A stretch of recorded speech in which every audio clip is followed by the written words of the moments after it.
ئەندامانی بەڕێزی ئەنجومەن خۆیان یعنی ئینکاری ئەمە ناکەن خۆیان ئاماژە بەوادەن بەو کێشە و کەموکوتیانادەن ئاماژە بەوادەن کە حزب یعنی دەسەڵاتێکی باڵای هەیە وەکو چۆن حزب لە هەموو ئۆرگانەکانی ئەم هەرێمەیە دەسەڵاتی باڵای لەناو ئەنجومەنی پارێزگای سلێمانی شا حزب هەیمەنەیە بەتایبەتی کە ئەندامانی ئەنجومەنی پارێزگاکان بۆ خۆیان نوێنەری حیزبەکانن ئەمە یعنی یەکێکی ترە لە گرفتەکان لەوەی لە ڕەخنەکان کە ئاڕاستەی ئەنجومەنەکە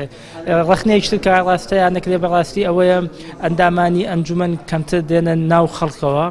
ئێمە خۆشبەختانە لە ڕێگەی ئەم پرۆژێن بۆ ماوەی ئەوە 4 ساڵێکە لەگەڵ ئەندامانی ئەنجومەنە سەرقاڵین